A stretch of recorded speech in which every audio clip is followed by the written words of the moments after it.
Wake up, wake up.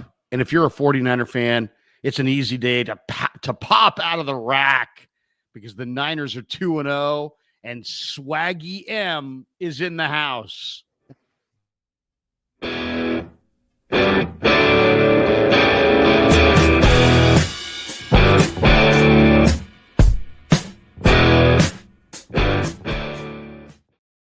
Oh, it is Monday, September 15th. The 49ers are 2-0, and if the official nickname is Swaggy M, I'm not participating. I'm not calling a grown man Swaggy M. But man, Mac Jones, certainly impressive. Everything you could have wanted out of a backup quarterback performance on the road to bring the 49ers to 2-0. Bryce Huff makes the big play at the end of the game. The way that Bosa made the big play at the end of the game up in Seattle. Feels like we really met Bryce Huff and Michael Williams for the first time as NFL players in 49er uniforms. And Robert Saleh has this team 2-0 as much as anybody else is responsible for this team being 2-0. I think if this is Nick Sorensen time, you're not 2-0. So really impressive, all things considered. Welcome to Wake Up. Larry Krueger in New Orleans. The fact he is not broadcasting from a hospital right now is kind of amazing. He was at LSU on Saturday night. Wow. New Orleans Saints game all yesterday. Sam Batesh is joining us for a Wake Up this Monday morning as well. And it's wonderful to have everybody here. Like and subscribe if you would, please. If you're a 49er fan, you got to be in a good mood today. I hope this is the all positive show for us today. I can't imagine that we're going to keep it that way for this long, but with the two of you, should we call him MJ, by the way? Is this maybe the new MJ nickname here for Mac Jones? Hey, man, the Bay Area had Swaggy P and he sucked. Why not have Swaggy M? Swaggy M. I think it was Bosa who said he gives what, Larry, I think you put it up there, a fun energy. Is that what we're calling around Mac Jones, right? A fun energy to this team, which I wouldn't have associated with Mac before this, but fun when you're winning, right? Fun when you're winning. Absolutely. That had all the components, including, by the way, a close game at the end. The fact that it took defense to close it out was kind of cool. You can't be better than 2-0 right now, and everybody's trying to panic with the injuries. And yes, use check, I'm sure we'll get to, but that looked pretty damn good for being banged up and not having everybody available. That is a win. And Damon, what did you and I say? If you're going to start your Brock Purdy-less streak, let's start it in New Orleans, right? I mean, that certainly helps. Do it, without a doubt. That felt like the right opponent at the right time. We're not grading on a curve because the NFL doesn't allow you to do that. You can only play the team in front of you, and you don't have to make any apologies when you beat the team in front of you. That's not a very good New Orleans team. Spencer Rattler is now 0-8 as an NFL starter. So one of the worst starts to a career for the poor guy. He's not really half bad. I don't know. It's a bad team. Look, Larry, we talked about this being a stress test for the entire franchise. I think they passed the stress test. How did you and Kevin do on your stress test? 48 hours in New Orleans. You've been quiet so far this show. I'm wondering if aspirin isn't producing the Krug show today. No, in fact, we had a wonderful dinner last night at Koshan. Had the fried alligator bites. Just Kev, I think, was thinking about ordering some rabbit, but didn't. But this is how we're feeling right now. We'll share the screen. This is how we're feeling. So good. There's Swaggy M up front. Look at that. Look at that. Wait. Oh, look at that. Oh. I like that little Mac 10. So there you go. But I think it's been a great trip so far. I mean, we've given it 100% every bar and restaurant we've gone into. We've drank heavily, but we went to LSU. We went yesterday to Niners Saints, and it was a really good time. And I just think overall, I mean, if you're a 49er fan, I think you got to be thrilled with what you saw from the 49ers in a lot of respects. I mean, it wasn't one thing. I mean, these are team wins, team losses, and man, this was fantastic. I mean, there's a couple things. I mean, I'll let you direct traffic here this morning, Damon, because I'm in a little bit of a New Orleans 3-day fog. But I will say this: between Nick Bosa and Bryce Huff, I think Shanahan described them as closers. Bosa through 2 games has been outstanding. Juwan Jennings, with the shoulder injury, stepped up and had the biggest catch of the day, the 42-yard finisher. And the Niner O-line, I mean, they lose Ben Barch early, and I hate to say it, but Ben Barch, is probably going to lose his job to Connor Colby. Colby was phenomenal yesterday. He had 36 pass blocking opportunities, didn't allow a single pressure. But guys, the reason I'm here to praise Mac Jones, one, I said it all offseason that I really felt like Mac Jones was the underrated offseason addition, because I thought they would guarantee they would get the best out of Brock. And then it also guarantees they got a chance to win the games that Brock can't go. But Mac Jones, the quarterback down is third down. And Mac Jones on third down yesterday against the Saints, 121 passing yards, 3 touchdowns, no picks, a 132.3 passer rating. He was absolutely phenomenal. Fred Warner was the best player on the field. Trent Williams played well despite being hurt. And, the 49ers had a pass block win rate of 80.8%, fourth best among all teams that were playing yesterday. And Colby was 100% clean on 30 pass blocking sets. So, overall, Mikael Williams, huge. Upton Stout, huge. A lot of great things. Niner fans, oh my God, man. Niner fans just taking over the quarter, taking over Bourbon Street, taking over New Orleans. Just to put this in perspective, we flew from SFO to New Orleans, stopped in Houston, right? As we're deboarding in Houston from SFO, the captain comes on the loudspeaker and says, "Good luck to the 49ers this weekend." We're in Houston.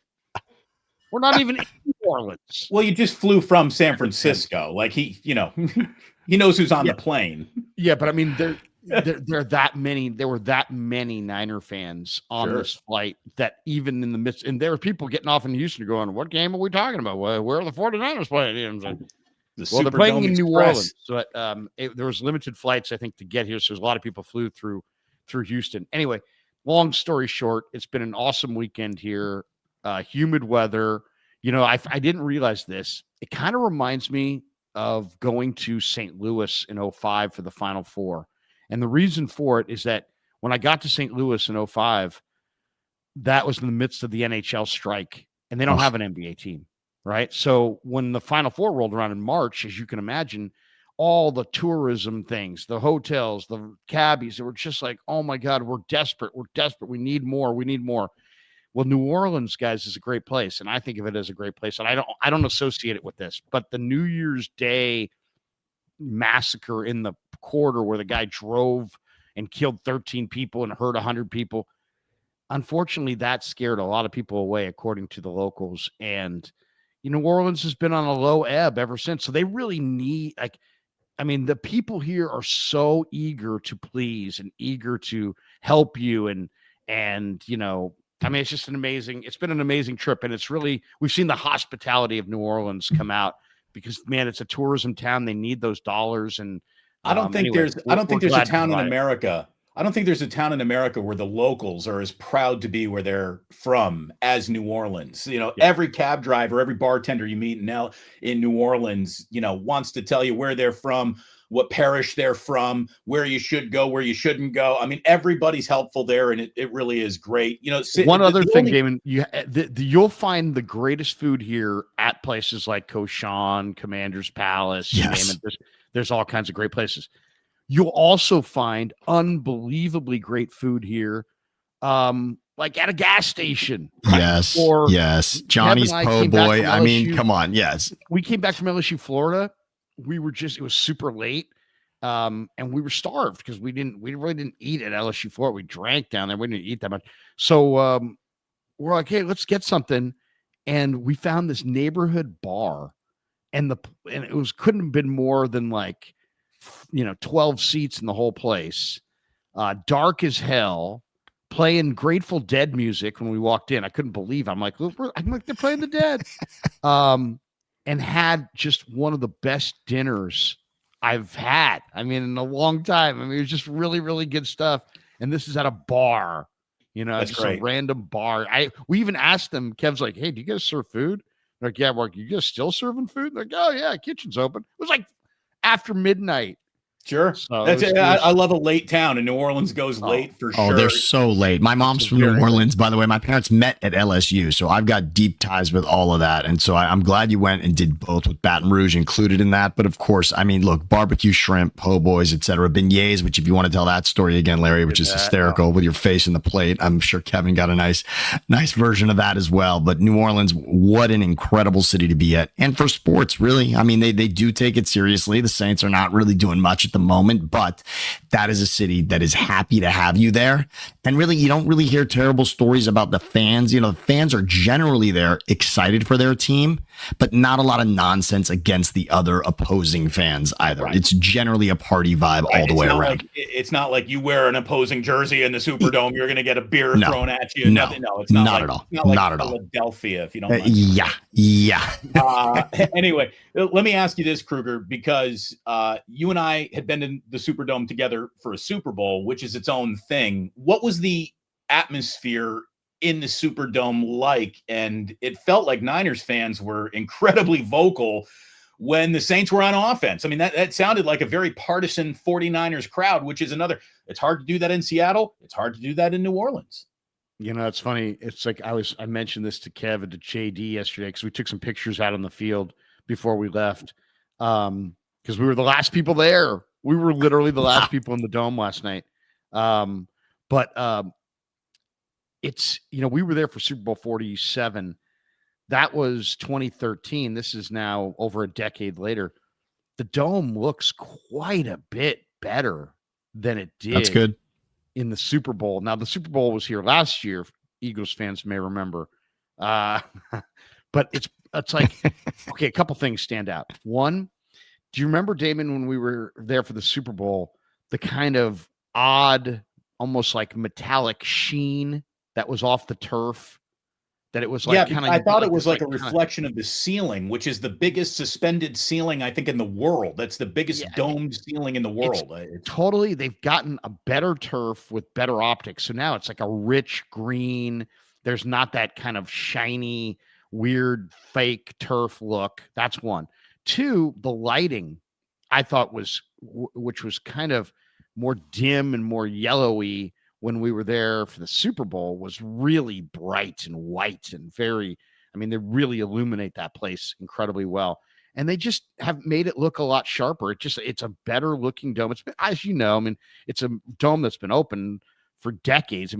Cowboys, Broncos played Super Bowl 12 there. I was probably 8, right? Or 7 or 8 years old. And they had played a Super Bowl there. So we were just standing there taking in how much history has gone in this game, in the stadium, but it's been renovated a bunch of times. It's beautiful now. It's still very, very, very tight. Like if you go to Levi's or whatever, there's all there's the press box is massive and the depth of everything's wide. The dome, it's like you're up against the dome and everything's really tight. So it's kind of, but it was the fans, as far as the fans, yes. Niner fans, Kev and you saw the video we did where guys like, Krug and all of a sudden turn around and then Kev, the guy's like, Kev, it's like Kev's gotten recognized like, a bunch down here, and Niner fans have just taken the city over. And it really, and Damon and Sammy, it's like, as you guys go further in your YouTube channels experience and grow the channels even more and more, I think you're going to find that it almost lures you into traveling with the Niners. Why? Because so many of the people that love us and love what we bring to the table were their conduit to the Niners, because they're not immersed in Mayoko and Barrows and NBC Sports Bay Area. They probably don't even live in the Bay Area. They're all over the country. And they're all over the country because of Joe, because of Steve, because of how expensive it is to live in California, because people live there and then want to buy a house and say, well, you know what? I want to buy a house. I can't buy a house in Tiburon, but I'm going to buy a house in Arkansas. So now I'm just living in Arkansas, and, or I'm living in Texas, or we've met people from all over the place. And Niner fans travel so huge. And it's like, I've said this before to you guys. The Niners' heyday was the 80s, the 90s. I would say their greatest run was 87 through 94. That's probably the greatest Niner run. But if you just want to talk about fans, this is the greatest Niner run. Right now is the most. Then 49ers take over stadiums.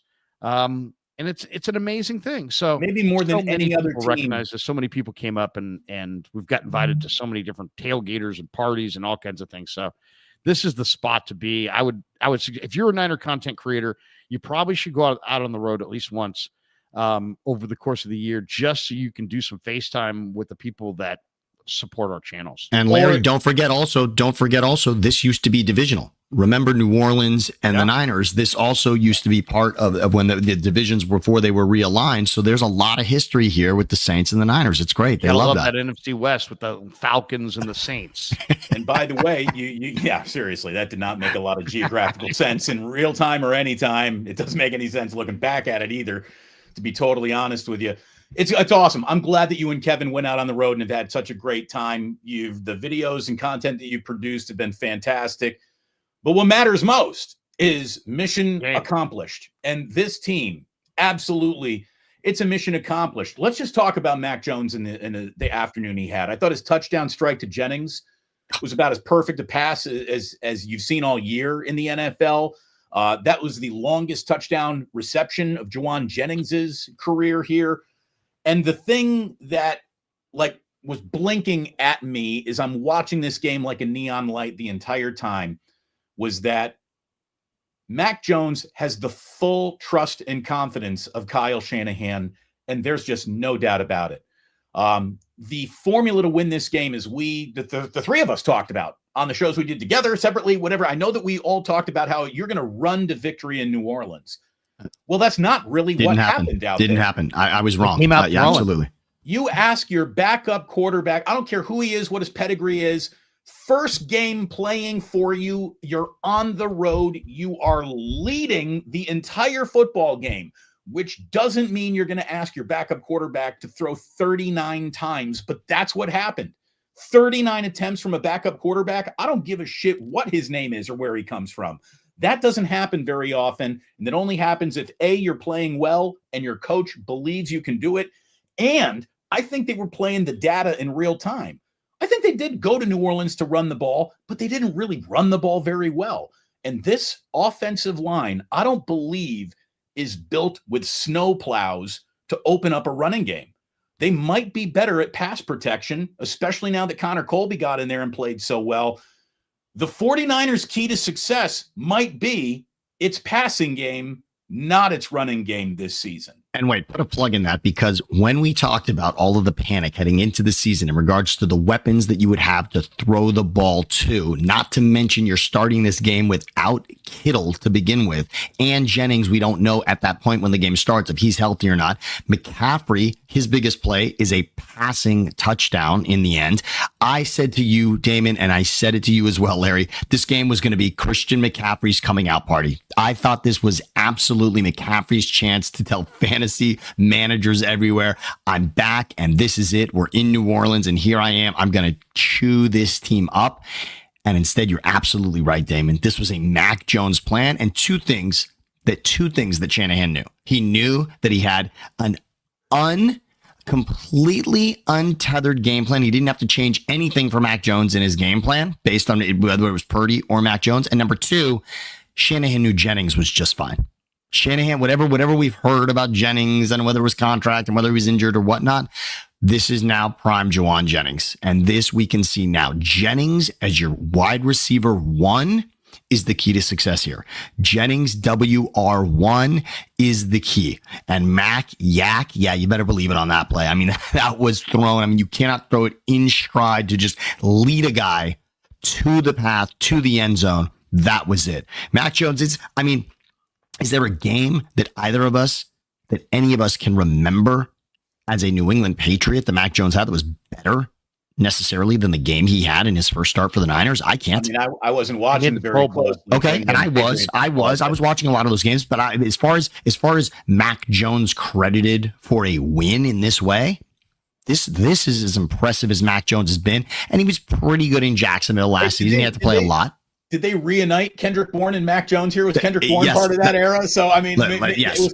Kendrick Bourne, I thought, came back and played pretty damn well in his first game. How about this for a stat? And we'll see if either of you guys can get either of these names. Maybe you saw the note, maybe you didn't. 279 passing yards, 3 touchdowns, and no interceptions. Jones becomes the third quarterback in Niners history to throw for 250 or more yards, 3 or more touchdowns, no interceptions in his first start as a member of the 49ers. Can either of you name the other 2 guys? You might be able to get Mullins. one. You got one. Nick Nice. Mullins is one of them. If you get the second one, Larry, you need to be institutionalized if you get the second one. Okay, so it's not CJ Beathard. All right. What's the question exactly? It's which 49er quarterback threw for 279 and 3 touchdowns? First start, I believe, right? It's first start. Right, no interceptions in his first start. Nick Mullins is one of them in 2018. I'm just gonna put you out of your misery right now because the other is Matt Cavanaugh in 1984. That would have been amazing. That would have been a credit to anyone who got that right. He was a really good backup. Well, look, I think the 49ers got a really good backup right now. And I don't want to start the whole, like, we have a quarterback controversy in San Francisco or anything like that. But it was very obvious that Kyle Shanahan was comfortable giving Mac Jones the entire playbook and saying, go, do that. And look, you eliminate his 0-4 start on the afternoon. Whew, what a game he had. And I'll tell you this too. Was that a fumble? Was that I thought that his hand was coming forward, and the only time that I was really disappointed in Kyle Shanahan is that the replay flag did not come out right there. I don't know if Mac Jones's hand wasn't coming forward. Well, for a Damon, isn't all change of possessions aren't they reviewed by the so you're saying he doesn't need to throw the flag for that? So turnovers. All turnovers are reviewed automatically by the people. Okay, all right. Now Damon, the difference would be if something is not ruled a turnover, right, and should have been, then you need to throw that flag. That's what happens a lot of times. So if it should have been and wasn't, then you're going to have to throw it. Yeah. Okay. And, hey, Mike Fuss is in here just saying, no, it was a fumble. Oh, wait, I highlighted the wrong thing. It was close, man. It was close. I thought it was a 50-50. Take a look at it. Maybe the football gods will be in your favor. There was another penalty in the game that I thought, what was it called on Upton? It was called on Juwan Jennings, where he was being pass interfered with. I thought it was pass interference at worst, defensive holding at best. And still absolutely no flag on a play where the 49ers were looking to get something done. There were a few calls that I thought did a lot to keep New Orleans in the conversation, but the Niners kept their composure. I mean, really, that was a gritty win by a team that was short-stacked in a lot of areas. And to go on the road and win that game the way that they did, I thought that was just it's an outstanding 2-0 start. All things considered, every moving part that we've been talking about since training camp has not come back to bite them here in their first 2 weeks. And how this sets up for Arizona. Here's the thing. I thought, and by the way, Seattle's looks better. That win over Seattle this morning, I think, looks a little bit better. Does it not? Absolutely. Yeah, if this was college football, they would move up in the ranks based on the Seahawks doing what they did to the Steelers. Absolutely. That does apply. And again, divisionally, I don't care what it is and who the opponent is in the division. Those wins stack up. They matter. And what happened in this game against New Orleans, by the way, you had to put New Orleans out of their misery twice. Remember, you thought the game was over, and then New Orleans gets the ball back with a chance. I don't want Spencer Rattler with the ball on 4th down now, I would say, if I'm a Saints fan. I mean, this is something 2 weeks in a row he hasn't been able to get done.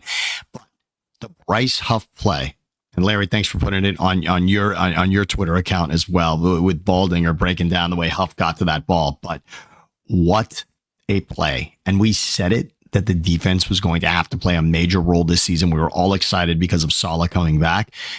You're getting prime versions of Warner and Bosa, and the fact that you're sprinkling in Bryce Huff now and Mikel. The way you're getting contributions now from them, you can see his handprint all over what is happening here. Well, that was Bryce as impressive. That was unreal what Huff did on that play. And that's something, of course, look, as an Eagles fan, that's something that we did not see other than training camp last season. That was impressive. Because that's just not your scheme. It's not. It's you not. see where Bryce Huff was lined up on Frenchman Street. He It's was unreal so how wide he wide was. in the wide 9. He was outside the Superdome when he lined up for that final play. That's how wide he was. This is why he's perfect for Saleh. It fits. What he does best fits what the 49ers do best. So it was a really, really good game from him. And again, Mikel Williams, let's get back to him. Because and scheme fits big on D linemen, just period. I mean, it's like, I didn't realize it as much, but when you talk to Chris Kasarik, I asked him that question. Hey man, the Eagles are pretty good and Huff sucked for them and he couldn't play at all. And you guys are super excited about him. Why are you super excited about him? And he's like, it's a fair question. And he's like, really, it's just when it comes to D-line play, I know people just kind of see a bunch of guys kind of going up the field, but he's like, it's quite a bit different in the different schemes. And he's like, a 3-4 outside linebacker step sequence, he said, is worlds different than a 4-3 defensive end and a wide 9 alignments, same step sequence. And it sounded smart at the time, but seeing Huff in this, Huff is down low and leaning forward. And if you're an outside linebacker, you've got to kind of have an upright posture because you could be going forward or you could be dropping backward. Well, his game is he's not good straight ahead. He's straight ahead. He can't drop. I mean, he's a dropping backward size. Like he looks like the right size to drop back, but he's just not. He's a 4-point stance track, get off kind of a guy. He's an up the field guy only, and it's just scheme fit. He fits better in this scheme, and the Niners have themselves I think the most, and we could talk about this. This is kind of a side topic, but if you got into, and I may do a video on this, the most exciting things about the 49ers 2-0 start, to me, one of the most exciting is that their 4 D-end alignment with Gross Matos, who was a 0 all summer, never played at all, total non-factor. Mikel, who's their first-round draft choice, those cats on the inside, with Huff and Bosa off the flanks.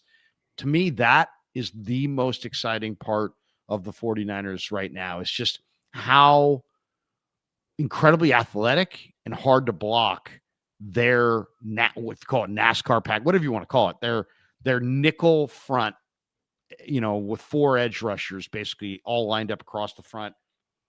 It's awesome.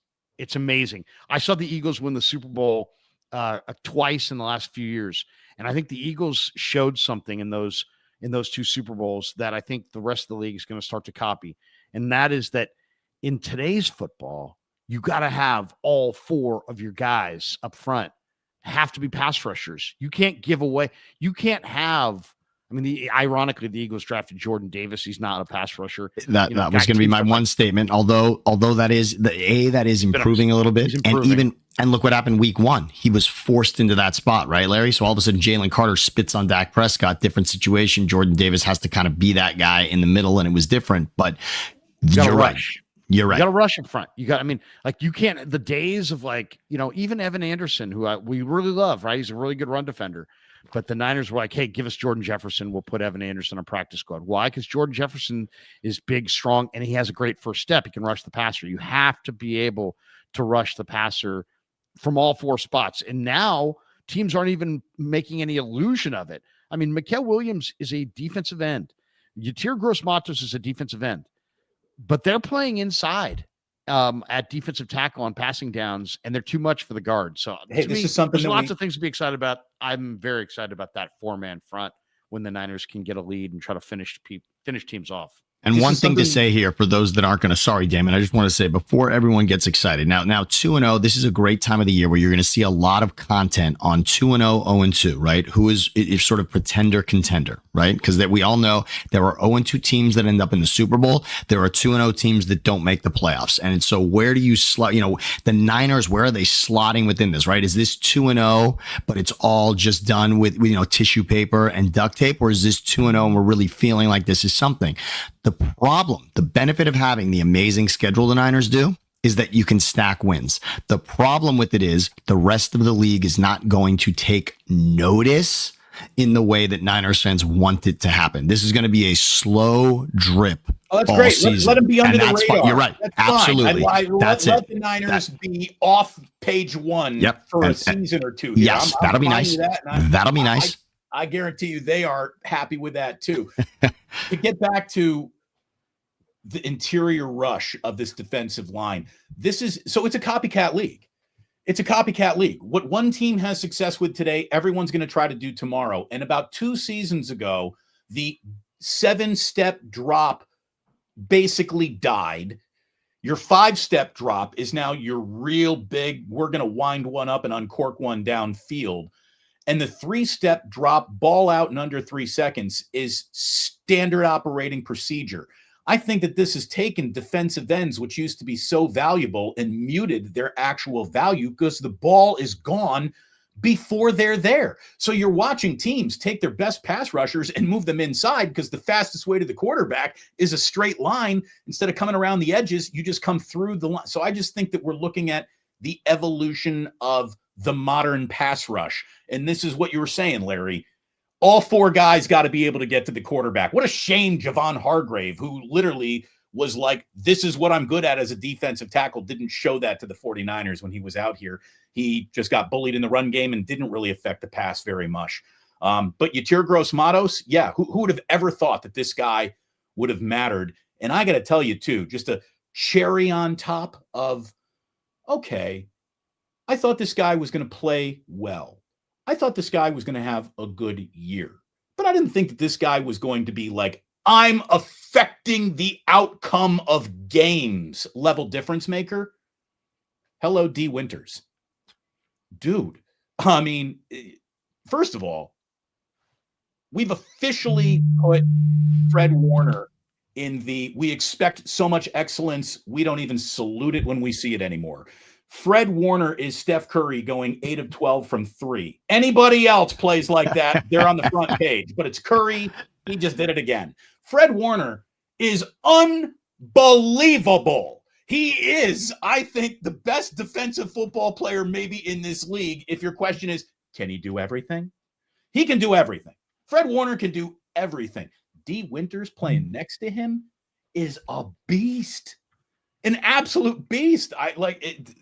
I'm really impressed with Winters, who is all over every defensive play. Every time I look up, D. Winters is walking away from the hub, walking away from the scrum. He's there. He's in it. He is all over this field. I'm very happy with what I'm seeing out of him. He's been great. He has. And it's funny. If you go back, when I first noticed D. Winters was in the national semi where he got the MVP as TCU upset Michigan, and it looked like he was blitzing. And I mean, he was just in the backfield. I mean, it was crazy. He was getting upfield with ridiculous, reckless abandon and making plays in the backfield. So I talked to him about it, right? The first time I interviewed him, I said, D, let's go back to that national semi against the Wolverines. You were just living in the backfield. I go, were they blitzing you there? And he's like, no, man. He's like, no, those weren't blitzes. That's just me. I was just doing my film study, and I was just attacking it. They were pretty predictable in some of their formations and some of the looks that they were running out of some of the plays they were running out of certain formations in certain scenarios. And we had a lot of time between, the end of the season and the bowl game. And I had all kinds of time to kind of get deep into the playbook, deep into the tendencies. And he's like, that was all just film study and knowing the tendencies and reading and reacting, getting up the field. Well, okay, so that takes a level of intellect and a level of experience that, usually first and second year players don't have. And we really didn't see that TCU D. Winters until this year. And wow, this year he knows that. I asked Johnny about him, Johnny Holland, that is the linebacker coach. And he's like, he's the most improved player we have here because he really does know the defense and he's just attacking it.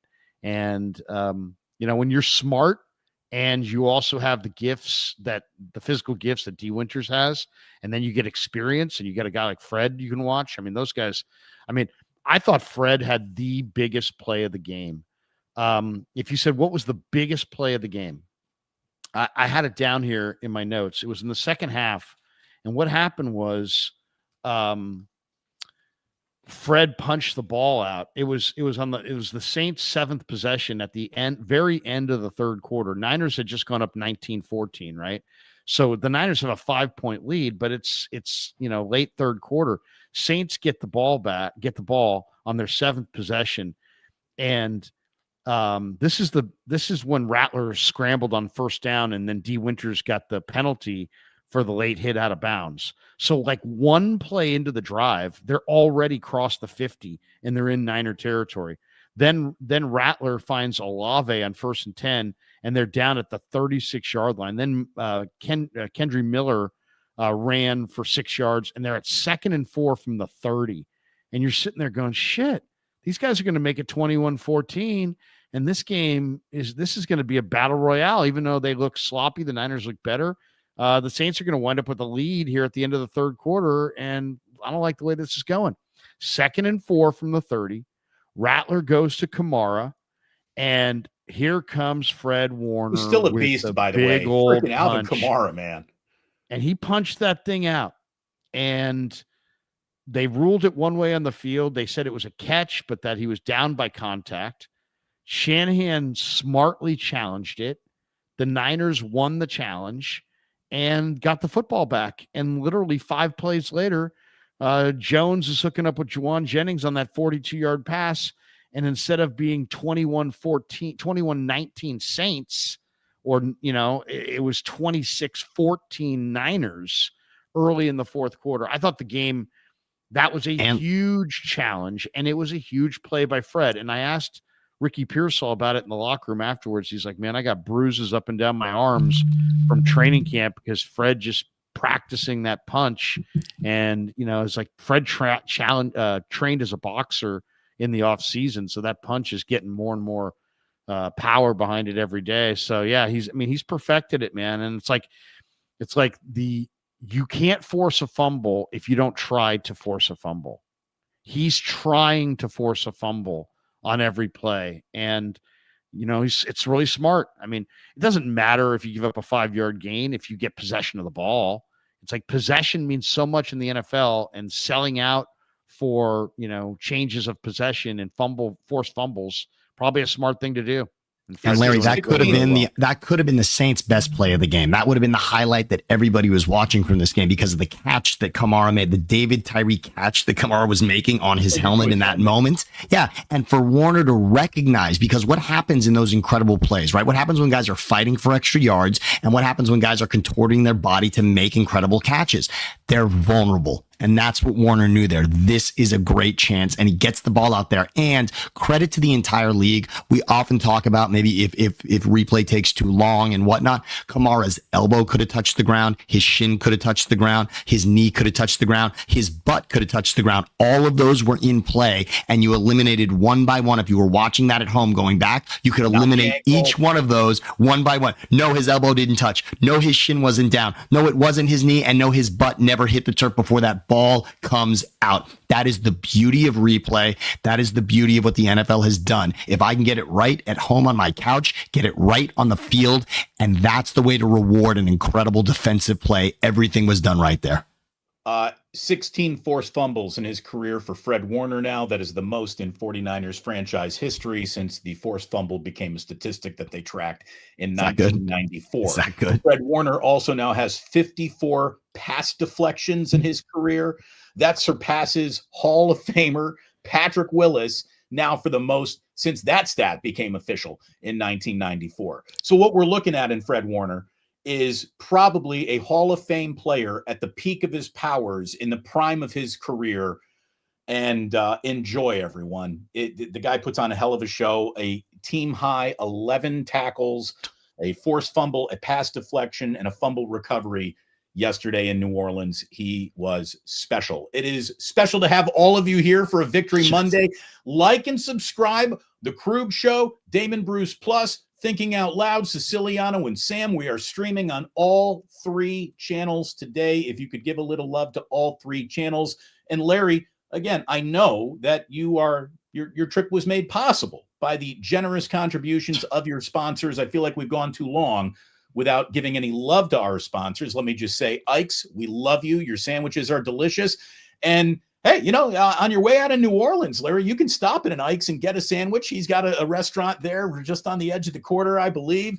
And, if you can't join your favorite content creator in New Orleans, maybe you can join them on West Portal on October 4th for Plus Mania. On Saturday, October 4th at 4:20, we're going to be getting together. We hope Larry and Kevin can maybe be there. There's even a rumor Sam Batesh is going to go to LAX. Wow. And end up at the Dubliner. I'm just throwing that out there. Exactly. So no, it's very, a beautiful very thing. Exciting. Very exciting.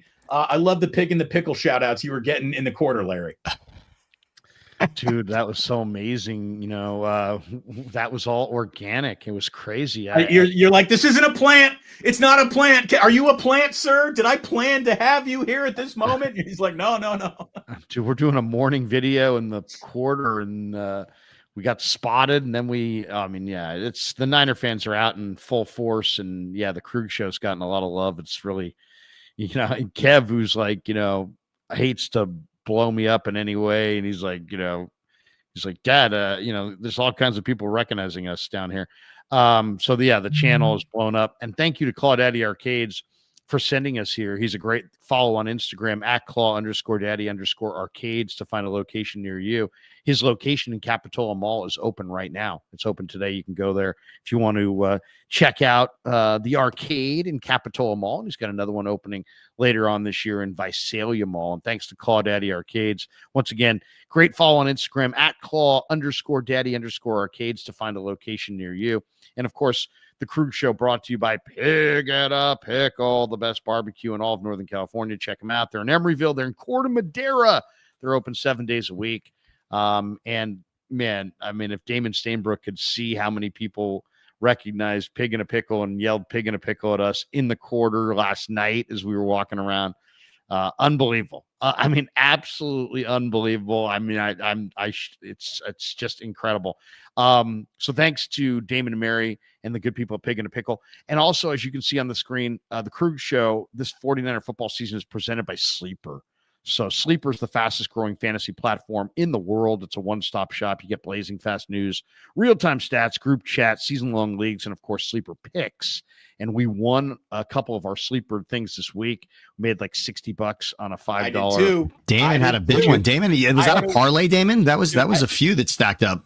Mac Jones under 10.5 rushing yards. Chris Olave over 4.5 catches. McCaffrey anytime touchdown. Ka-ching. Beautiful. Yeah, Beautiful. we had a 4-banger.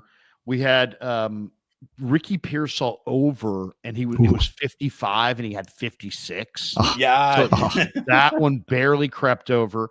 But then we had Kamara over. It was like over 50 yards. That was a gimme. Rushing. He's a stud, by the way. He's still. How is he still doing this? Well, I would say this: the Saints are going to be a factor in the Super Bowl race, only from the standpoint of they have Chris Olave and they have Alvin Kamara, and those two guys are probably going to be two of the most heavily coveted, replacement trade pieces.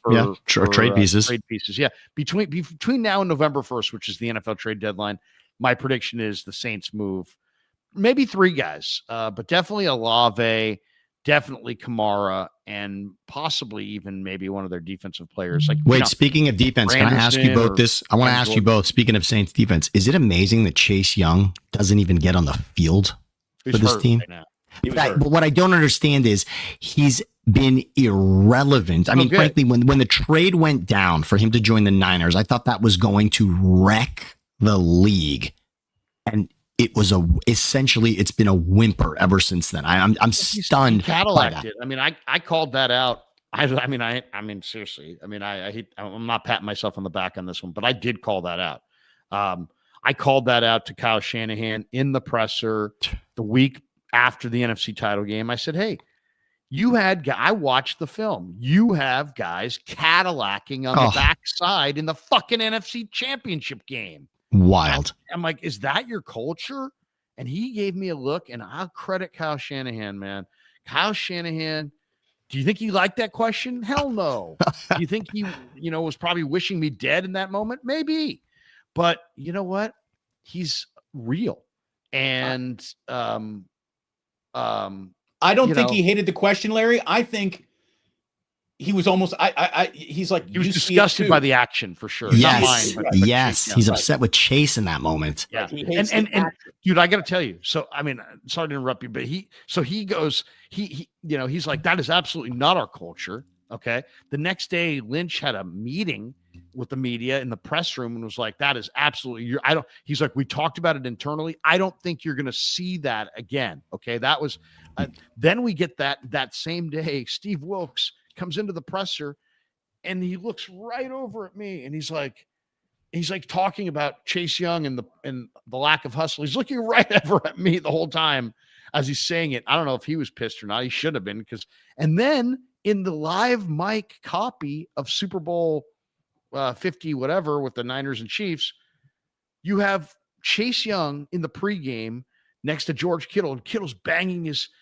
shoulder pads, and he's like, Chase, we don't have any meetings next week. We don't have any lifting next week. We don't have anything next week. It's now or never. It's all. He's like, and Chase Young, I swear to you, you can go look at it yourself, looks at George Kittle and says, I won't let you down. And then what did Chase Young go do? He played his ass off a good Super Bowl. in the Super Bowl. So, sometimes guys don't realize that they're Cadillacing and that they need to be challenged a little bit. And I'm glad that came out the way it did. But yeah, he's come on, man. He's not the same player that he was at Ohio State. No. Let me just, since we're talking about Shanahan a little bit right here, because Kyle Shanahan has been, motherfucked in a way that you would think the man walks around with a losing record. There is a portion of 49er fans which just see no satisfaction in Kyle Shanahan whatsoever. And to these people, what I would tell you is, what do you need to like your head coach? Does it have to be Bill Walsh or George Seifert? Because Kyle Shanahan, people still lionize the great memories of Jim Harbaugh around here, and don't blame Jim for blowing a Super Bowl the way that Kyle gets blamed for blowing Super Bowls. Kyle Shanahan yesterday earned his 72nd win with the 49ers.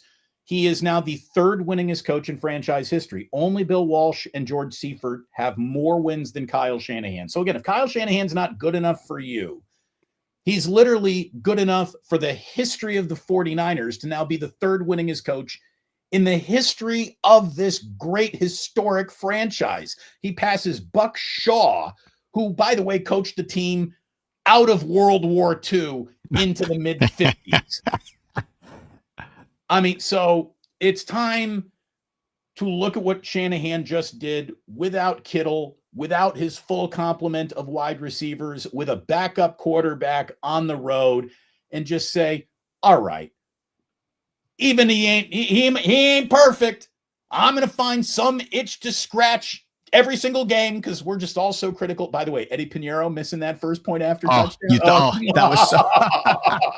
Come on! If you don't couldn't have been scripted. That could not have been scripted any better right there. Just all right, kicking game. All right, no problem. Special teams. We're here. We solved everything. Boom! Just disaster. Martin Scorsese goes cinema.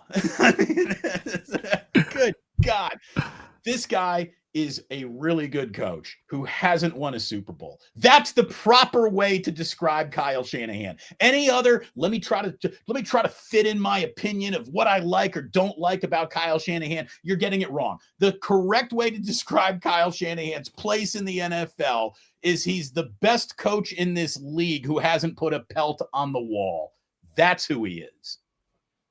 And it's close. And there are others who even have, who you would say maybe you would even take Shanahan over in a situation. Shanahan is that good, and he does more with less, which is what you want out of your coach. To me, Shanahan and LaFleur, I would say LaFleur's close and getting there, and Shanahan's been to the pinnacle much more often than LaFleur has, frankly. Shanahan has been there in those games that LaFleur has not gotten to, and Shanahan has put this team in position to get that next ring. And you're right, Damon. When you're comparing, I just don't understand. Comparing LeBron to Jordan and say you hate LeBron because he's not Jordan. Again, you're saying you hate Shanahan because he's not Bill Walsh. Do you understand that when the comparison gets to that point, how much you have to like Kyle Shanahan to be in that conversation? So understand that you actually like him more than you're pretending that you do.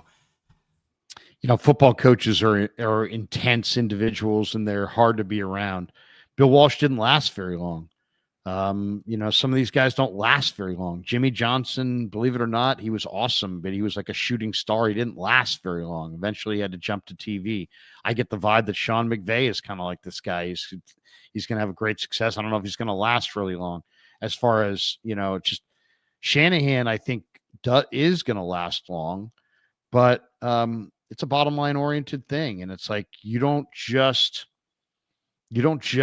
luck into winning Super Bowls. You know, you have to have everything. You know, I think the Niners mindset has been like, hey, let's just keep being good and eventually we'll get it done. And I don't know that that's the way it gets done, but I kind of, you know, and I don't want to go against John Lynch, but if you said to me, Kyle Shanahan, what does Kyle Shanahan need to get over the top? He needs a better GM. He needs a better GM. And I mean, I love John Lynch as a guy, but I mean, they're not hitting. Howie Roseman's hitting. Eric DeCosta's hitting. Brett Veach is hitting. Les Snead is hitting. John Schneider's hitting. The Niners are hitting and missing. And all of their greatest drafts, to listen to their fans, are all the most recent draft. This guy's going to be great. That guy's going to be great. Oh, and then 3 fucking years down the road, all of them suck. So, you know, don't tell me, you want to tell me the Niners are doing a great job drafting? Great. Cite me their draft picks from more than 2 years ago. Don't tell me about this year, because we don't know this year. That's like standing outside the nursery going, all these babies are going to college and they're all geniuses and they're all going to rule the world. Really?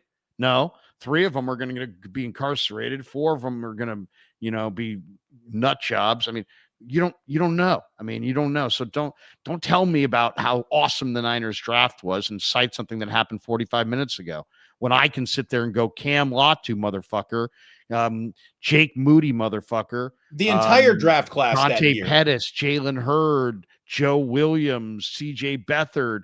Do I need to go on? Solomon Thomas, Javon. Hey, let's go on. How about 49ers have Kyle Shanahan's a great coach. Trey Lance. and John Lynch is his friend. Kyle Shanahan's a great coach, and John Lynch is his friend. That's the Niners setup. If the Niners had Howie Roseman with Kyle Shanahan, we wouldn't be talking about what we don't like about Kyle Shanahan.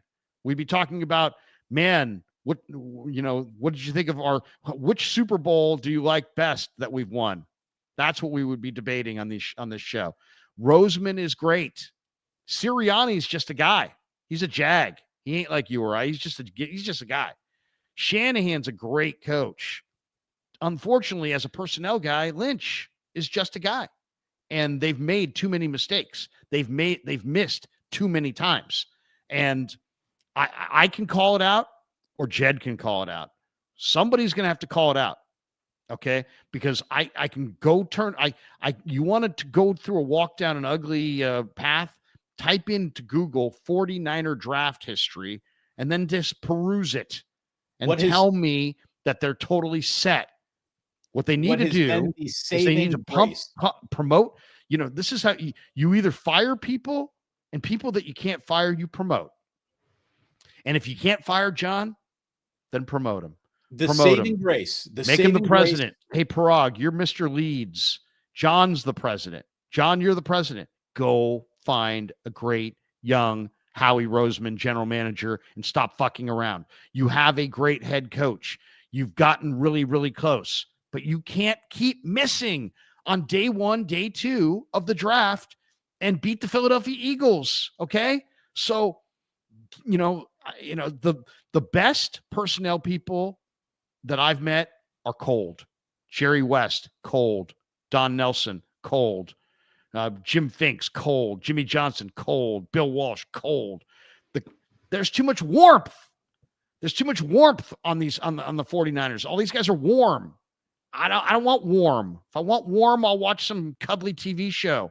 I want cold. I want cutthroat. And I want a better hit clip than what the Niners have right now, because they're winning in spite of their drafting, not because of it right now. The saving grace of John Lynch's entire career, as we know it with the 49ers, are the fact that they stumbled into Brock Purdy, which allowed them to, live another day in an otherwise you're in a lot of trouble, you're all fired situation. And beyond the drafting of Brock Purdy, which saved everybody. Saved them the embarrassment. Lynch has done a good job with the big trades that he has executed. So, that's like 2% of the job. Oh, yeah. Oh, no, I hear you. I'm not arguing with the you, draft. Larry, but the reason why he's still around is because he's been able to save what have seen some unsalvable situations with last-minute decisions, which sort of put a Band-Aid on the fact he has not drafted well early on in drafts. And it's indisputable. Like you said, this is not an opinion. This is not a spicy take. This is, go back and read the list. You tell me what you see. You tell me if you see a lot of, hey, this guy's even still in the NFL, much less a 49er. I mean, all you got to know is that the 49ers in this regime have used day 1 or day 2. That's first 3 rounds. Day 1 or day 2 picks on these guys: Solomon Thomas, Reuben Foster, Ahkello Witherspoon, C.J. Beathard, Mike McGlinchey, Dante Pettis, Tarvarius Moore, Jalen Hurd, Javon Kinlaw, Trey Lance, Trey Sermon, Ambry Thomas, Ty Davis Price, Drake Jackson, Danny Gray, Cam Latu, Jake Moody, Jair Brown, even though I like Jair. He played well yesterday. So, and then, of course, the last 2 drafts have been much better. But we think that's a lot, man. That's like 10 misses in like the first 3 rounds of the draft just since 2017. You can't miss 10 times. If you gave the 49ers 10 more day 1 or day 2 players on their roster right now, they would be the best team in football by far. They would be absolutely top of the heap. So I can't listen. Not that you guys were trying to go down the road of Shanahan sucks, but I can't listen to the Shanahan sucks. It is out there. He's gone to a Super Bowl with Jimmy Garoppolo. He almost won the Super Bowl with Brock Purdy. Mac Jones looks good in the 49er offense.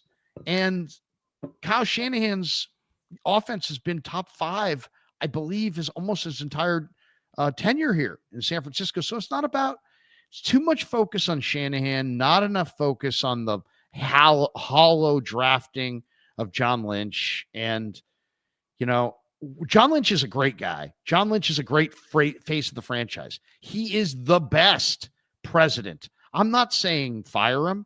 I'm saying promote him and give him a raise. Right. He's a president. Make him the president. You want him in the organization, take his finger off the button.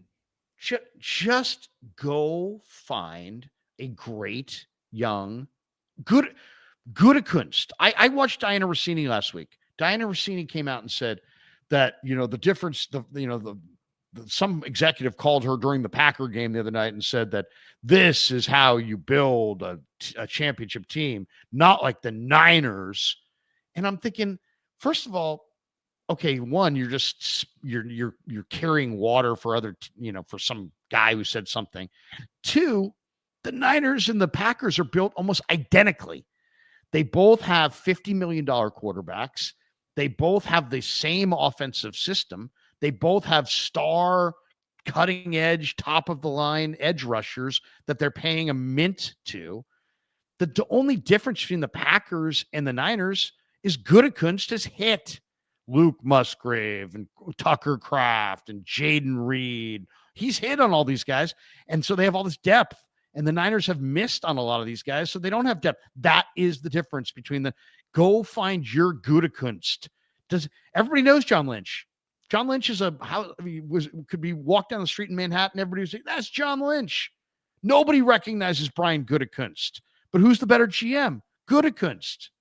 What was his background? Was he a former all-pro player? No. Was he a former Fox broadcaster? No. He was the head of college scouting.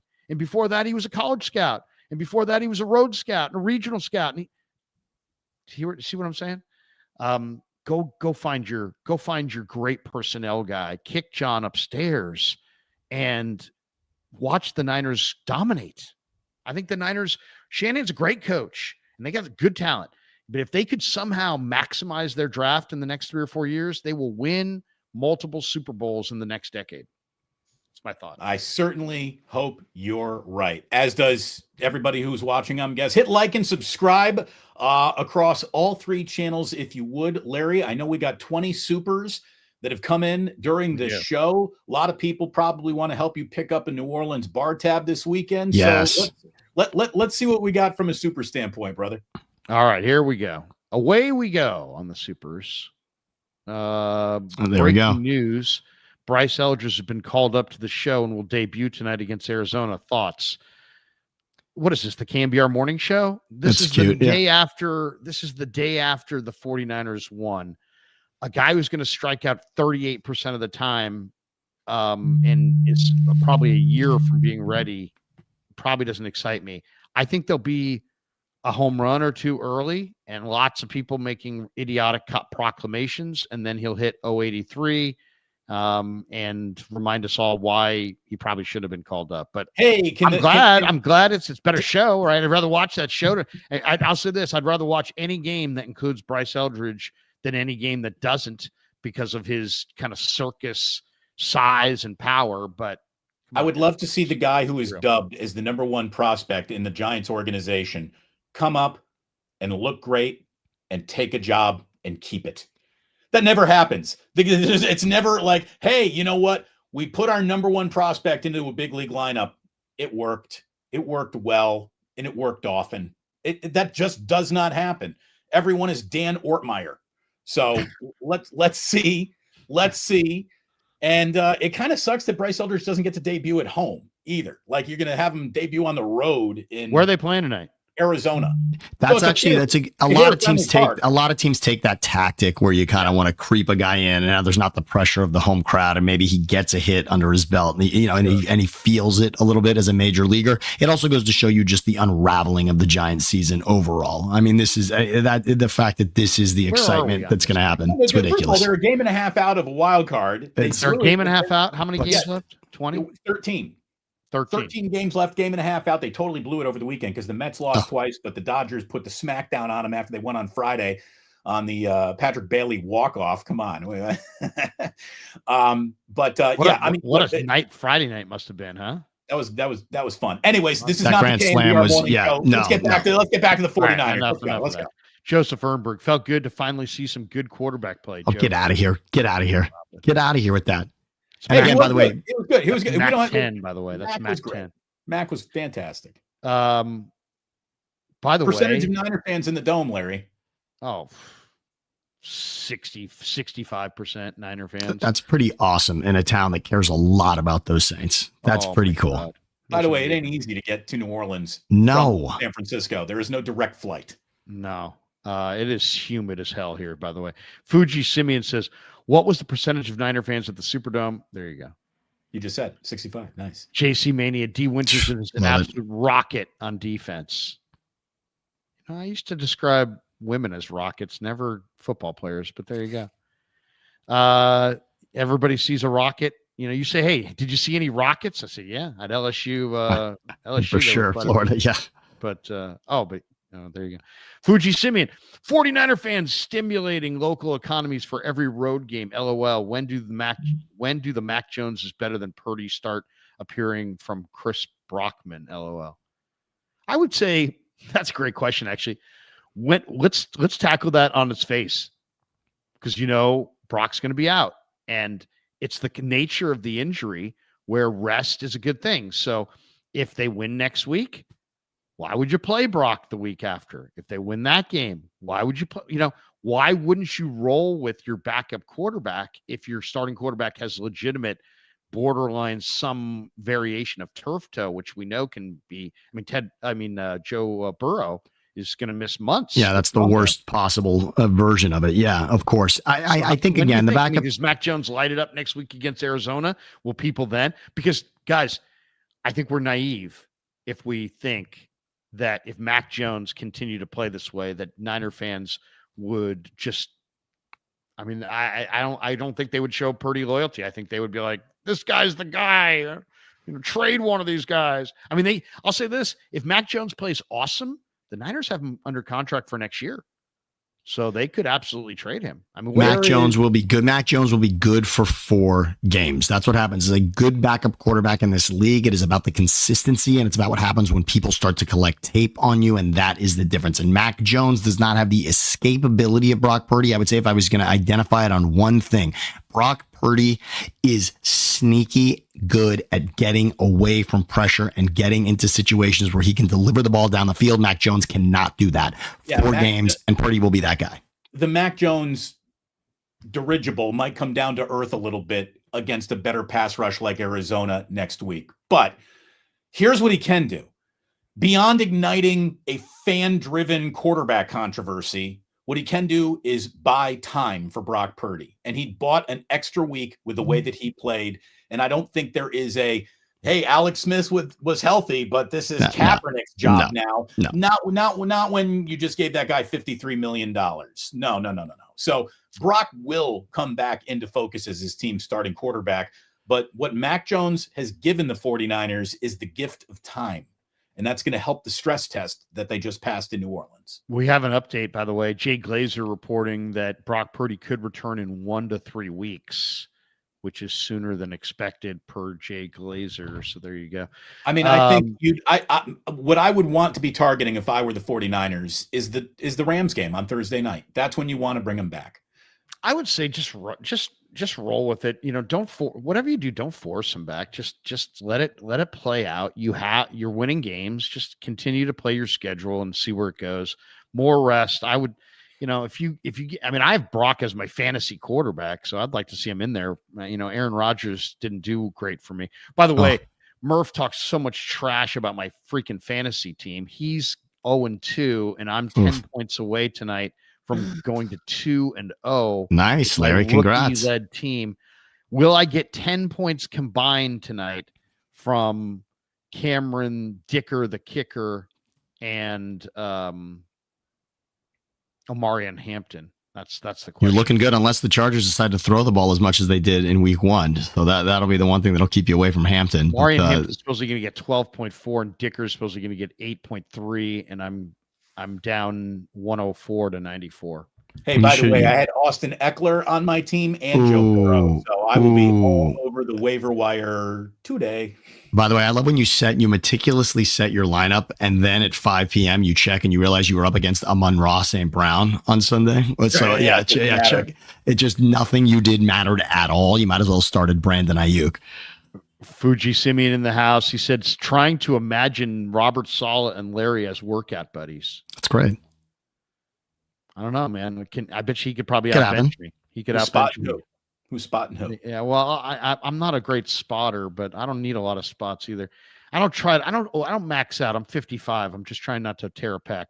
PWS said, you didn't even have 100 yards. We won. Wait, who's you? So I can explain this. If neither one of you have seen this, I know what this is exactly. This is from the Eagles and Chiefs game. So the game that was in Kansas City, the end of the game, Chris Jones, the Eagles are kneeling on the football, and Chris Jones says to Jalen Hurts, you didn't even have 100 yards. And Jalen quietly says, we won the effing game. Oh, which is amazing. By the way, it's an interesting morning in Kansas City. I said it going into this game. I said the Eagles are going to beat Kansas City. They're going to basically announce to Kansas City that their whole, we just didn't show up that one day. No, they're better than you.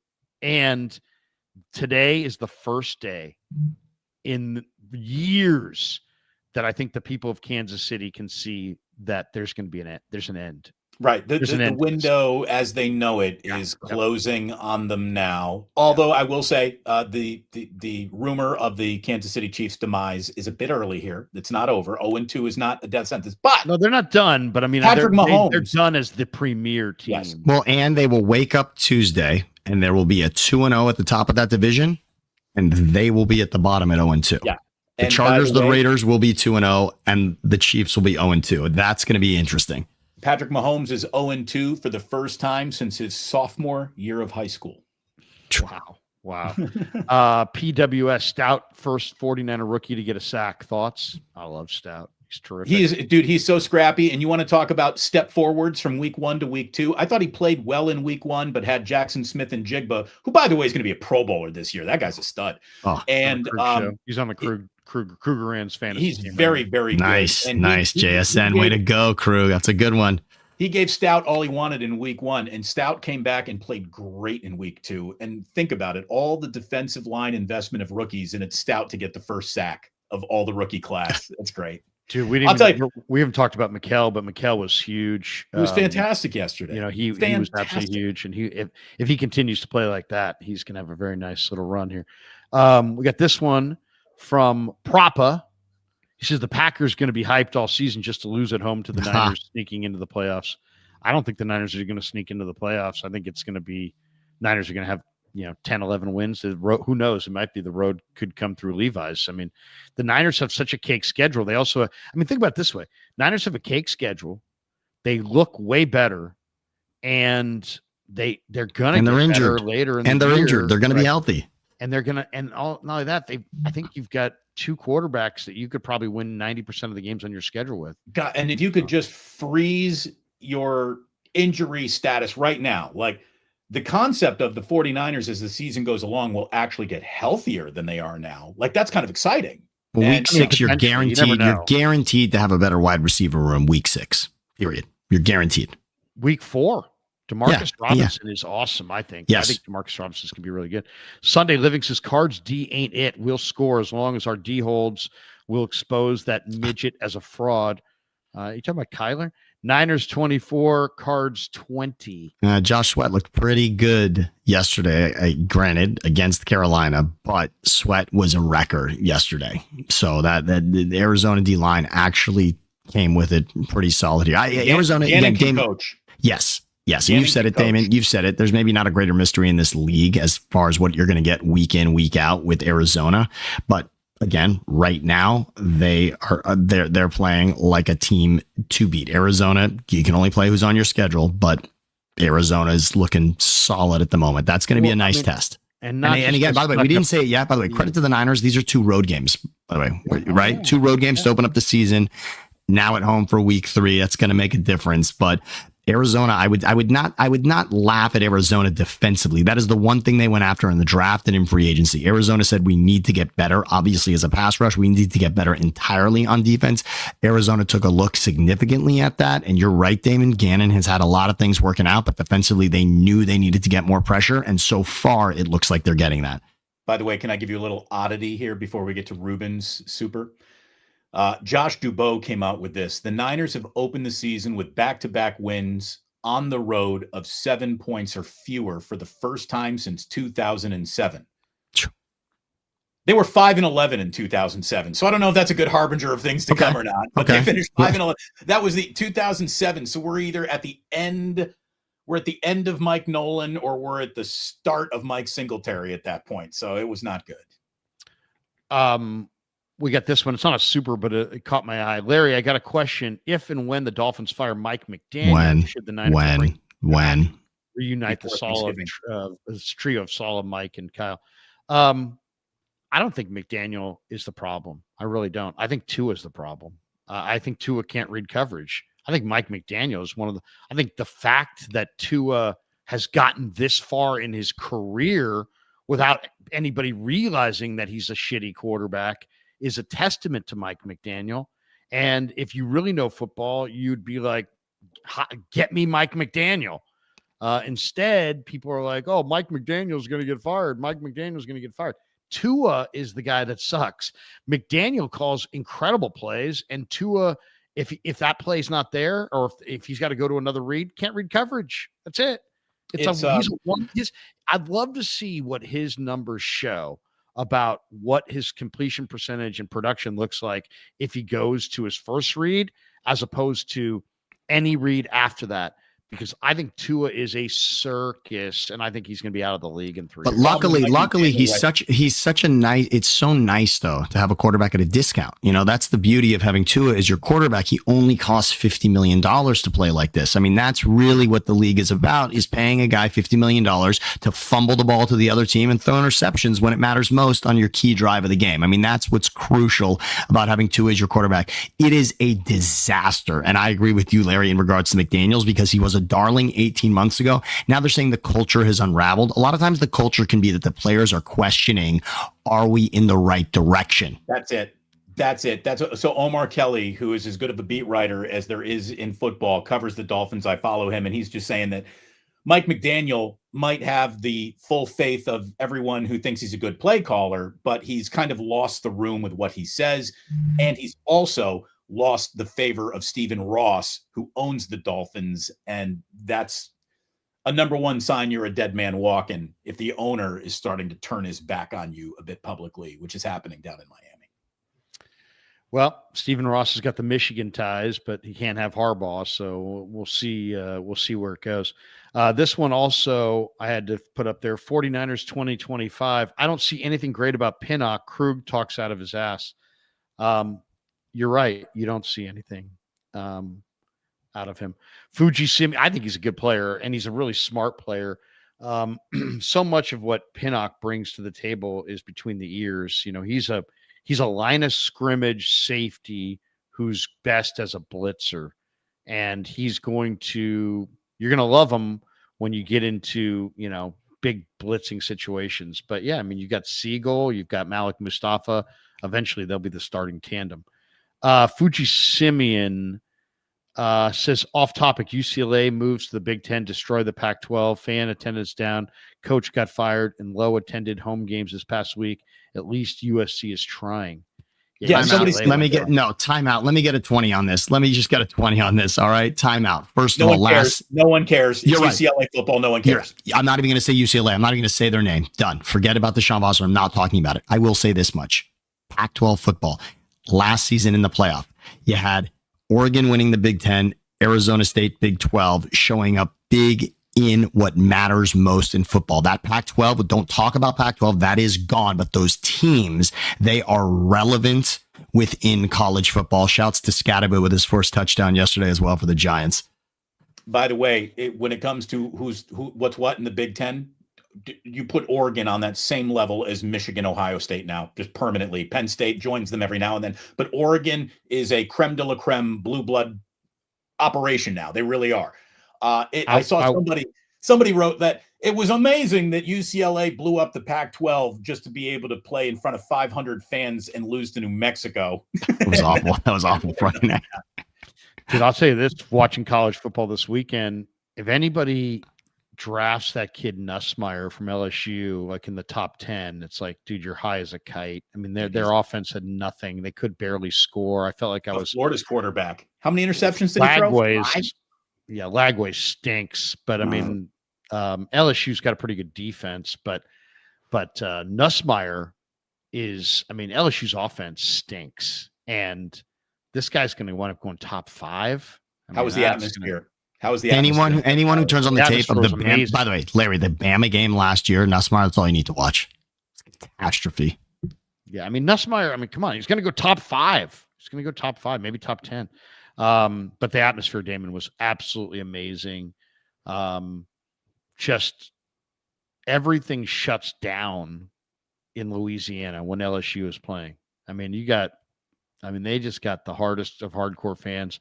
The other thing too, it's like, I've never been to a football game where nobody leaves ever. Nobody leaves. They don't leave. It's like, because Kevin, I had the press credential. but I don't want to sit in the press box, right? I don't want to sit in the last thing I want to do is sit in the press box. But I got the press credential to get me in. Kev got a ticket. There's at the very top of the stadium in the end zone, there's a area called the Sky Club. And you can go up there and you get you're up top, bird's eye view. And so we just kind of hung out up there and stood and sat in like the last row and just hung out with people. And we had a great time. But I mean, it's the singing, the music, the lights, the wristbands, it honestly colors, looks like the most hype atmosphere in football, all of football. I don't know if there's anything better than a Saturday night game at Death Valley. Death Valley. You know what? These people are so about the win and so about their team that there was not one person that left their seat. And I was looking because I was looking to sit down. But as soon as LSU got like the clinching whatever, I forget exactly if it was the clinching stop or score or whatever. I think interception. There were 5. Yeah. People just got up and raced out of there. I mean, because it's like it's hard. It's like the closer you get in, the harder it is to get out, kind of a thing. So you want to park kind of on the perimeter and get. Anyway, it was great, unbelievable, unbelievable atmosphere. They it's just. The humidity makes it just incredible drinking weather. Like you can't drink enough ice water. You can't drink enough beer. You can't drink enough whatever you're drinking. Mixed drinks. Yes. That's how people pass out, by the way. I don't think you can drink at Cal or Stanford, but I mean, it's like at this place, I mean, people were ordering doubles and it was an incredible thing. PWS, Eddie P was just trying to pay tribute to Moody. It was nice. It was a nice little send off. We'll never forget you, Jake. I like how, by the way, I heard them. I heard the announcers. I was watching it on the iPad last night after I got back before I passed out. Basically, the announcers said 3 times in the broadcast, Eddie Pinheiro does not have a strong leg. Okay, so you're going to say that 3 times. He's the 3rd all time, every kicker that's ever kicked. He's the 3rd most accurate kicker in the NFL history. And the fact that he was available is because he doesn't have much of a strong leg. Yeah, but I mean, you're going to emphasize a strong leg. It's like if I said, what's the best kicker? You wouldn't be like, well, the guy who kicked the longest field goal. You go with the guy who had that best percentage. You know who wasn't a very strong-legged kicker? Robbie Gould, and everyone loved him. Yeah. I don't need to show me a strong. What is this? Is this over the top? And then we're talking about arm wrestling. What is this? And the new kickoff rule on top of it. The new kickoff rule. It's not about getting it in the end zone anymore either. You got to have that in between. You really got to get it in between. From the 10-yard line and in is the key kick in this league on a kickoff. The landing area. By the way, ask the Steelers how that worked out. Did you see the Seahawks touchdown against the Steelers where it just went to the end zone? Those are rules. Sunday Living. Is there a more important position to have a good backup? Mac was the best offseason move, best backup quarterback in the league. Name one better. I'll wait. Nick Foles. But yeah, no, I mean, don't talk to an Eagles fan about what a backup quarterback can do for your franchise. Yeah, it's crucial. McKee? No, I'm talking about Nick Foles. I'm talking about 2017. I'm just saying what a backup quarterback can do for your franchise. I mean, yes, it's who do you crucial. Think is the best backup right now? Right now in the league. I mean, Mac's going to get the conversation right now. Mac's going to get it for being on the field and doing what he has done. There's not a backup quarterback. I would say, Daniel Jones. Cousins. No, I would say Daniel Jones. I mean, if we go, he is the starter, but he was the best backup. Absolutely. Based on potential, the correct answer is Jackson Dart. There you go. Little mic drop right there. We got this one from Lee Hollywood H. Okay, Damon, you're right. I'm one of those who is not a Shanahan lover, but he was fabulous yesterday. I don't use that word enough, fabulous. So, yes, giving him props today, but all capitals, win the damn Super Bowl, man.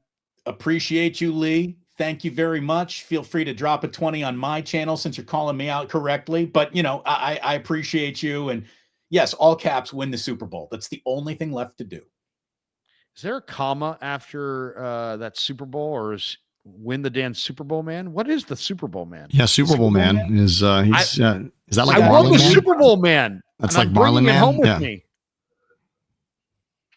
All right, I'm just joking. I'm when I was in high school, we had a quote, we had, quote, senior quote. Yeah. And I put, I'm the best baby, and you better believe it. I'm the best baby. But I didn't use any punctuation. There you go. I'm the best baby. I just basically called myself the best baby. It's really it didn't wear well over time. Fuji Simeon, even John Madden was burnt out from coaching. Look, coaching is not good for the human body. Being an NFL head coach is not a good way to extend your life. It's just it's bad for you. Seriously, you want less stress? Go be the president.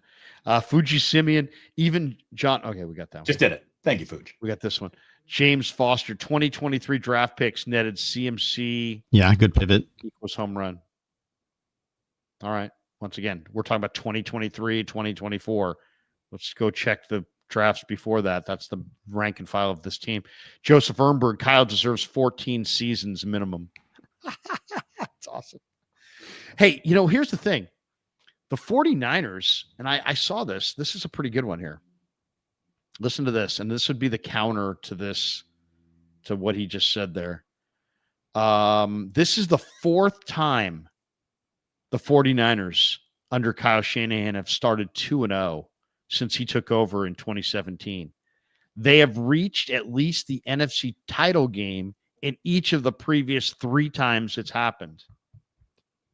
Over the last 20 seasons, this isn't so much about Kyle, but it is interesting. Over the last 20 seasons, the Niners have either missed the playoffs or been in the NFC Championship. It's crazy. So it's thing. Yep. So, hey, we'll see you in the NFC Championship, Eagles. There you go. PWS, LOL, we should F them day 1, 2. LOL, we should F them day 1 and 2 picks. Here's the thing. It's an F them picks if you're trading to bring in a quarterback who wins the Super Bowl. Then you can F those picks. Otherwise, picks and hit on them. Yeah, the Rams did it, but everybody else, it's pretty tough to do that. And I understood what the Rams were doing there. I mean, and I kind of understand what the Niners, maybe should consider that as well. If you're really screwing up your day 1 and day 2 picks, like Les Snead did, he finally said, screw it. We'll trade him for Stafford. We'll trade him for Ramsey. We'll trade him for this guy. We'll trade him for that guy. We win the Super Bowl. They won the Super Bowl. Then they were in cap hell. They had to shut it down, but then they hit on verse. Like, it helps, right? Then they got it right. But I mean, this, like, ignoring the draft, which is the lifeblood of the sport, is hardly like the way to do it. Barry Ford says, bang, bang from Memphis. I love seeing Pearsall doing well. Also, I was nervous when the PAT was missed. Great show. Money for the jar. Yeah, Thank you. Bruce, the ganja jar. Tuck it in.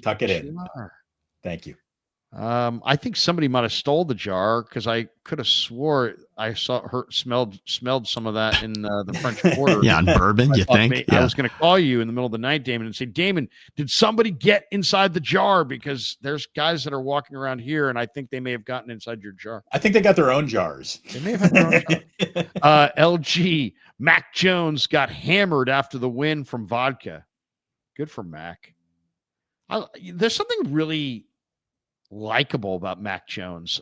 I'll say this, the guys like him. I mean, he's a joker. He can laugh at himself. I mean, who doesn't like somebody who kind of keeps it light and then can rib themselves?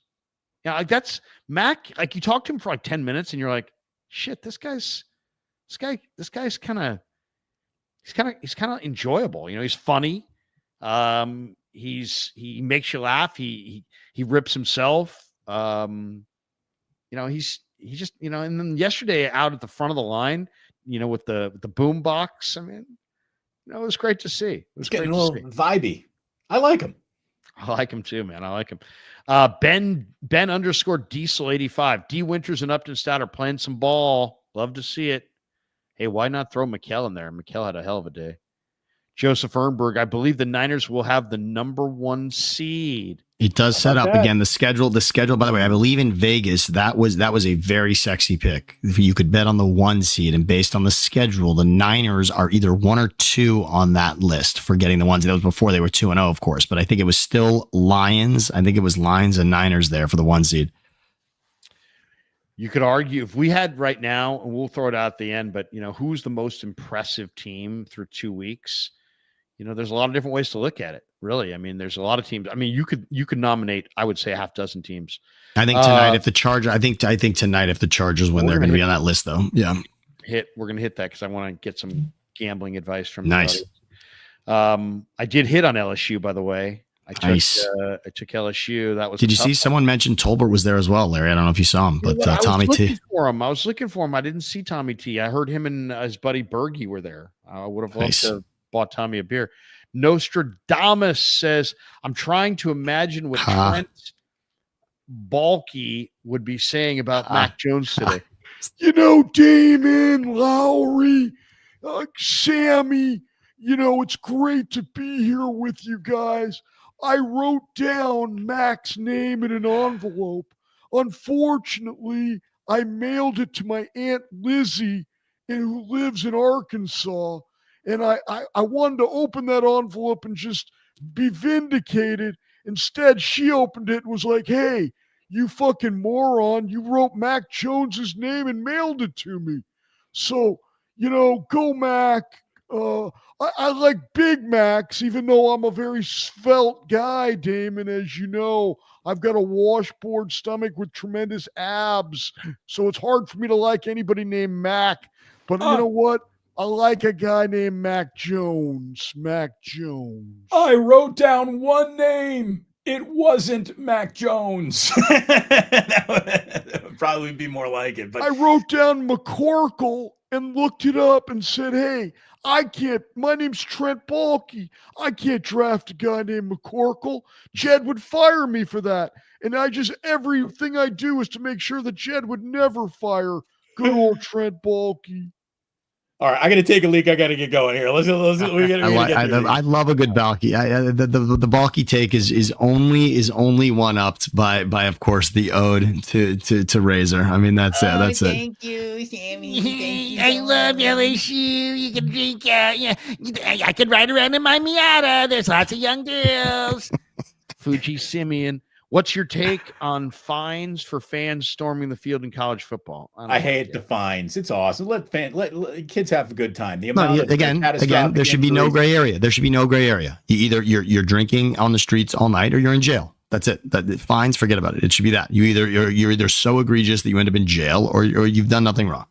Yeah, I would say if you're, I'm sure there'll be somebody who sends us this girl at Texas State got, stomped on, trampled. It's like, don't you care? Yeah, we do care, but there was I'm not going to legislate everything out, every unsafe thing out of our world. Joseph Ernberg, Damon, how about those Bears? Dude, I'm saying it right now. Caleb Williams stinks. I thought about you all day, Larry. I thought about you because I had said after the Monday night game where everyone was excited because JJ McCarthy had a nice fourth quarter, I said, I do not need to see and watch for the rest of the season either of these teams. I don't want to watch the Bears or the Vikings based on what I saw week 1 Monday Night Football, and that was proven true in week 2. Neither of those teams I want to watch.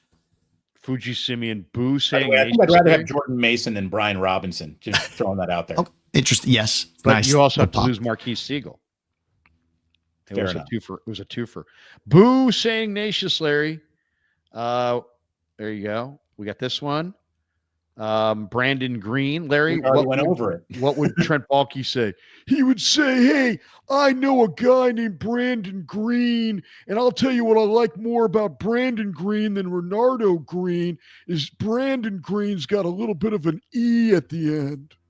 By the way, anyone who's picking on Renardo Green saying he didn't play very well, let me tell you why Renardo Green might not have played very well. It's because he is the only corner that they're throwing at, because Diamador Lenore, without anyone noticing, in 2 weeks has turned into Deion Sanders. They don't even throw at Diamador Lenore. Scout's good too.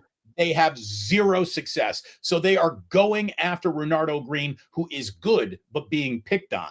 That's all. Steve says, bang, bang, keep the faith. And Angel Murillo says, I'm glad they didn't pay Greenlaw. Winters is a stud. Yeah, Greenlaw, poor Greenlaw, just can't get on the field. I mean, that would have been one of those things with your heart, not your head. And man, I'm kind of glad they didn't do that either. But I mean, I really love Dre Greenlaw, and I wanted him back, and I know the Niners did too.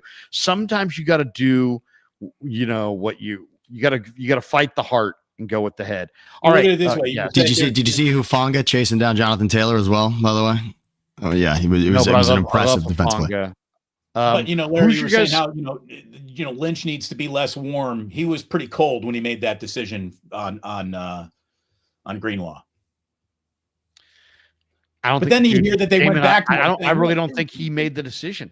I think Greenlaw. You got to remember this. They got on a bird and went and begged Greenlaw to try for the optics. I think Greenlaw decided, but yeah, I mean, it's unfortunate. It's a young. I mean, all you got to say is this: if you're debating in sports, in football, between the young guy and the old guy, go with the young guy. I mean, it's just pretty much. Go with the young guy. It's a young man's game. Say whatever you want. Too early rather than too late. That is the rule. Too early rather than too late. The fans are never going to like it because those are the names that they know. But early rather than late. They're invested. I mean, I get it. And I'm invested. I have a Greenlaw T-shirt. I love Greenlaw. I know the guy. I really wanted to see him stay to teach the young guys, but you know what? There is no role in the NFL for teachers. They're called coaches. Sammy, it's always a pleasure to see you. I'm glad you could pop in. Love Larry, this. What time's your flight out today? It's not today. We're flying. Stay tomorrow. the week, Larry. We're stay flying the week tomorrow at 5 a.m. So I'll be back tomorrow. I was going to be on KMBR tomorrow at 10. But there's some talk that there may be a certain bearded guy jumping back into the seat tomorrow. Whoa. So look for that. But you didn't hear it from me. I do have to tell everybody before we get out of here, because we are big fans of Habbas Law. Thanks to Habbas Law for sponsoring the Krug Show. They're a fantastic sponsor. I've told you before, my dad has been my late father was an attorney for 40 years. And, used to tell me all the time about the difference between a good lawyer and a bad lawyer. And, the one thing I love, Omar and Tarek Habbas, they're great people. They're great attorneys. And if you need a great attorney, you need to give them a call. For more than 40 years, Omar Habbas and his son Tarek have been standing up for people, right here in the Bay Area, if you're watching locally, but they're fierce, relentless attorneys. They don't back down until justice is done. They're partners with the Giants, the Earthquakes, the Sharks, San Jose State, and others. Habbas Law is outstanding. If you need someone in your corner, call the firm the insurance companies are hoping that you will never call, and that's Habbas Law. They will fight to make it right. Visit their website, habbaslaw.com, 1-800-INJURED. And on this note, we'll finish with this one. Tonight is the Monday night doubleheader to wrap up week 2. It's the Buccaneers and Texans in a game that starts. Oh, I guess they start at the same time. And then Chargers Raiders. So you get the alternate options here. One's on ABC and the other is going to be on ESPN. So Bucs Texans on ABC, Chargers Raiders on ESPN. I think I would have probably put the Chargers and Raiders on ABC, but whatever. What do you guys like tonight? It's Texans -2.5. It's Raiders -5.5. By the way, I went with the Ravens in the survivor pool. So Kev and I are alive for one more week. Do you guys have a vibe or a thought on tonight's game? I've got 2 on that. Houston was abysmal from an offensive standpoint. They scored 9 points against the Rams. I expect Houston to be on track at home. I do. I expect this is a lot of scoring in this game. I like Houston to cover that. And Raiders Chargers. If my call on the Raiders being real, this is the home opener. This has to be a massive performance. I don't know if it's Genty that goes crazy. I don't know if this is a Geno game, a Brock Bowers. Maybe it's Max in the end who gets after Herbert. But I like the Raiders to be hype in their home opener to say we're actually back and ready to do something. It's one of 2 Raiders home games that they get all year. The Raiders get a home game against the Chargers because there are no Chargers fans. Yep. And they get a home game at LA Chargers because there are no Chargers fans. So, Sammy, you're going Texans Raiders tonight. Exactly. Yes. Yes. Okay. Kind of wild. Damon, what do you think? What do you? I need Gianti to have Ashton Gianti to have a big game fantasy standpoint. That's all I care about happening on a Monday night. Give me Ashton Gianti going nuts. Then I like, again, I'll remind everyone, the Carroll Harbaugh rivalry. It is real again in the AFC West. Remember it from the NFC West. Remember it from the Pac-12, our second Pac-12 reference of the day. But remember, Harbaugh and Carroll, that's what's cool about seeing this tonight. I think I got to go against you, Sammy. I think I got to go the other way. I can see your Texans pick. I don't have a lot of conviction there, but I definitely like the Chargers tonight. I think the Chargers are maybe the best team.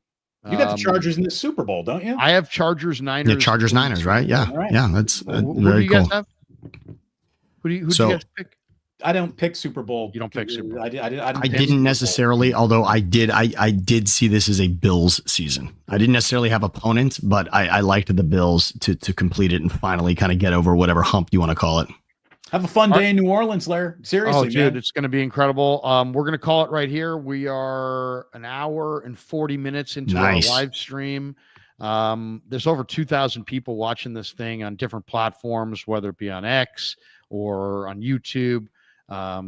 Once again, Sammy's got Thinking Out Loud with Siciliano and himself. Give a like and subscribe on Sammy's channel. Damon, of course, has got the Plus.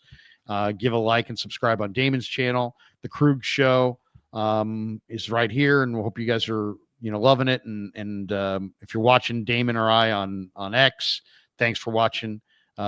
Wake up. We brought Sammy in on this Monday, and Sammy, great to see you. And we'll leave it with this one. Jose Julian, it's a great name.